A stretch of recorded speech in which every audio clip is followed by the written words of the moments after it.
Hello everybody, this is Danny from Deepsouth Homestead. We want to talk to y'all a little bit this morning about what it's like to be in a drought.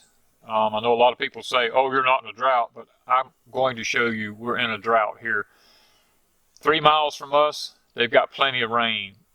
There are microclimates. We talked about this in porch time. Our microclimate right now is a drought microclimate. Now 3 miles from us, they're doing fine. Here, the rain has missed every time, and I'm going to show you, this is our soil. Look at this. We're powder. There's no moisture. It's just dust. All it is dust. No matter how deep I go. You see my fork? And I stick them down, just nothing. Just powder. Dust. If I take and run my hands in the dirt like this, it's just powder. There's no moisture in it whatsoever. All of our fields are that way. I'm going to take you over here and I'm going to show you where our sweet potatoes is at we dug. I'm going to show you what that ground looks like now. Okay guys, we moved down to, this is one of our sweet potato patches here. Look at it. It looks like I'm at the beach. There's no moisture. If I stick my fork, look at this. It's just, you see this? See the dust? It's just all dust. There's no moisture. It's like going to the beach.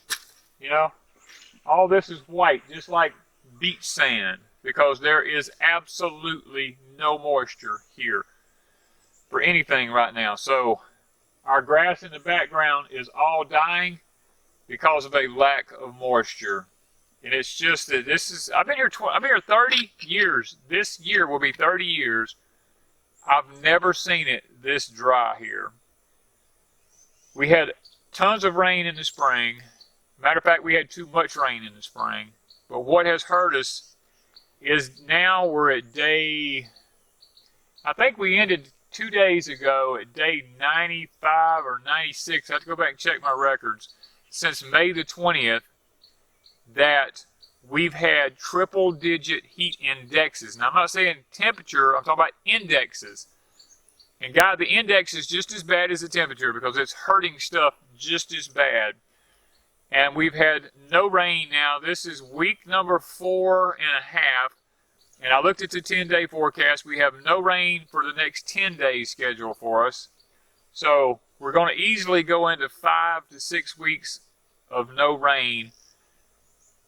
Guys, I don't know. We're not even going to plant most fall crops until we get some kind of rain and get out of this hot temperatures, because today's going to be up in the mid-90s.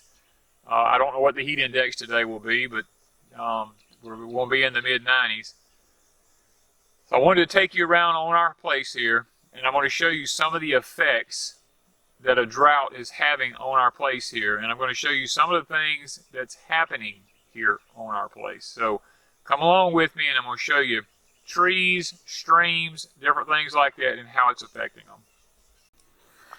Okay guys, this here is one of our apple trees. This is the Anna apple that Wanda and Amanda planted. Y'all remember the video, they planted it. This has been over a year now, and it's the leaves are dying. We have a couple of green ones still in the top up here. We're pouring water around it as much as we can, trying to salvage it, but you know, when you've had the kind of temperatures and all we've had and the heat, and this one's in the shade some. Now this is just not out in the heat all the time. This one does get some shade, and that's one reason I think we still have a few little green leaves left on the ends, but most of the leaves are starting to shrivel up here and fall off. They're dying. All right guys, we're in our sugarcane patch, and it's pitiful. There's been no water here for weeks and weeks like we talked about, and you can see the cane here. It's just, I'm going to pull some of the fodder off here. Look at it. It's just little, this is stuff I normally would see in late October, early November. This is the little stalks we have. Look, I can wrap my fingers around them like twice. They just have no size, and these didn't even get, these are little tiny stalks here. They didn't even get no height to them whatsoever. All the fodder's dying. Some of my younger cane that was coming up, it just died completely. The tops have a little bit of green left in them right here, not much. You look at the whole cane patch out here, you see how the whole cane patch is. It's all dying. Now this is early in the morning. During the day when the sun gets up, the green parts up here do just like corn does when it's dry. The tops will just shrivel up and they just fall down to almost nothing. And at night when the dew falls a little bit, they'll perk back up like this morning. But during the day today, they'll just wilt out. So we're probably not going to have a tremendous amount of cane this year. We've got to replant all of our sugar cane. We're going to move it to a different location where hopefully it stays a little damper out on our property. It's closer to water anyway, let's put it that way. It's not on top of a hill. And we're hoping that we get enough cane this year to replant ours with, plus make a little bit of syrup with. So I wanted to show you how rough looking the sugar cane is. It doesn't look good. So the drought has definitely had an effect on the sugar cane. This is one of our little fig trees we had planted. It had leaves all over it, and I hope it don't die. I'm praying that it'll pull out in the drought. Figs come from a Mediterranean climate where a lot of times it's arid and dry over there, but evidently it doesn't deal with the heat like we have here for some reason, because this one, I've checked it. It still has a little green up in the top of it with my fingernails. I can touch it and I can still see a little green. So maybe it won't die before we get enough rain to actually do some good. We're gonna come back in. Wanda and I've talked about it. We're gonna put some kind of cover around it, mulch it, and water it in real good, and see if we can't try to salvage it if we can, because it's something that we really love is our figs here at Deepsouth Homestead. So this is another product of not having any kind of moisture and dealing with the intense heat that we've had here. Okay guys, this is Wanda's lemongrass. It's not faring too well. You look down the road there, it just gets shorter and shorter, and it's just really, and this stuff is usually waist high and just luscious and beautiful. It's just barely hanging in there. Okay guys, we're right here. This is one of the pig wallers right here that's on our property. This is usually all running with water in here, and it is just dry. I mean, look at it. It's just powder. No water. Right down through here is a running stream. This usually right here has water running through it. All of this. When you get down in here, this is usually all water. All across this whole area in here is all water down in here. And right now, it's just dry. The pigs have no moisture down here. They see the dust? Look at me, I'm kicking up dust. It's just dust everywhere down in here. There's just no water for the pigs. We're having to water them every day so that they have plenty of moisture. Okay guys, right here, this is like a day at the beach for the pigs. This is all pure sand here. Just look at, this is just sand. They have rooted in this sand, and right there is where they go up there and I spray them with a water hose and they run down here and get in this sand and they waller in it right there. But you can see, it's just all sand right here. It's just powder. You can see how it is. Look at this. Just nothing but sand. They come down here and they have no water, so they come down here and they get in the sand. Okay, while I'm here, I'm gonna give y'all a Kogon update on the Kogon grass. It was all right in here. It was all right out in here. It was all over in here, and all down in there, and all down the fence row here. I've put close to 100 pounds of salt on it, and it looks like that has taken care of it. Doesn't look like we've got any more problems with it. That burnt my fence.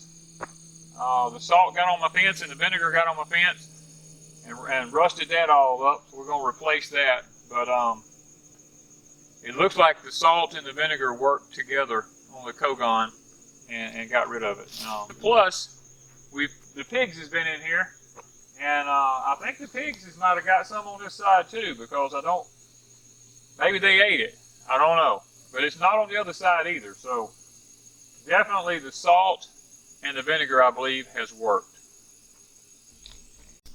Okay guys, I'm going to show you coming into the corral here where my pigs is. Look at this. This is the pig pen. The pigs come up in here. I mean, this is where they normally live at.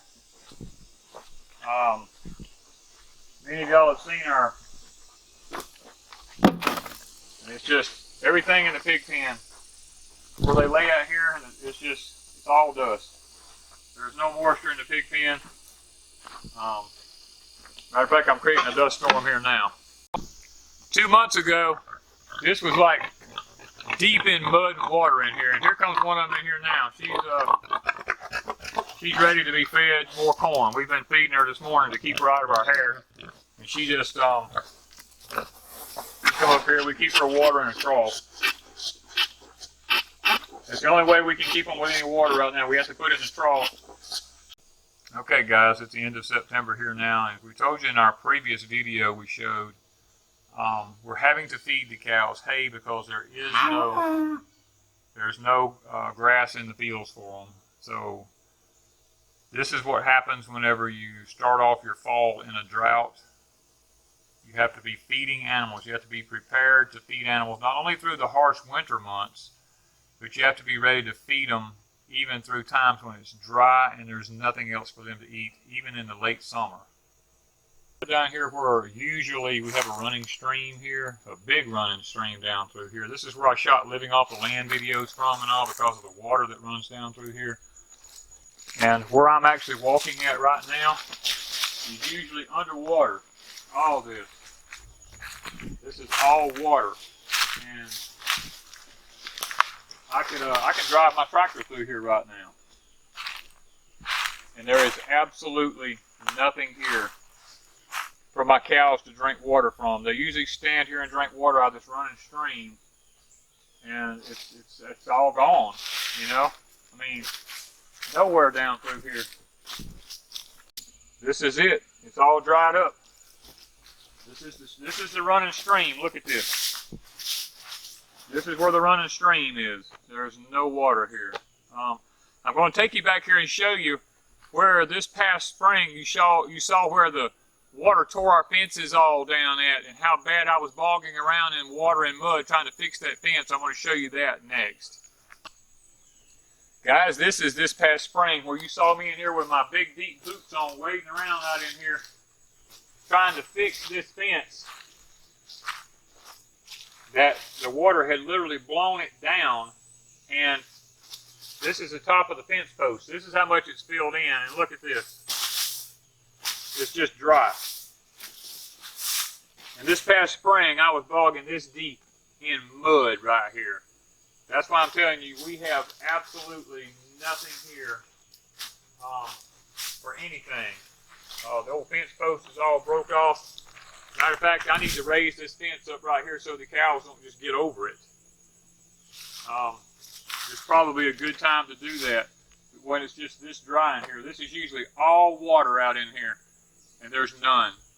We're just in that much of a drought. So guys, I wanted to take you along and show you all this to show you that we are truly in the middle of a drought situation here at Deepsouth Homestead. Like I said, 3 miles from here, they've had plenty of rain. But here, we have not had it. So, we're going to trust the Lord that He's going to make everything all right for us. Our pastures are all gone now. We have no grass in them for the cows to eat. And we have no water for them. So we're having to water and feed our animals during this particular time of the year. We're praying for rain so that we can get our fall fields in, so our cows have something to eat on during the wintertime, and that our running streams will be up and again and running so that we don't have to be constantly every day putting out hundreds of gallons of water for the animals. So pray for us, guys. Thank you, guys, from Deepsouth Homestead.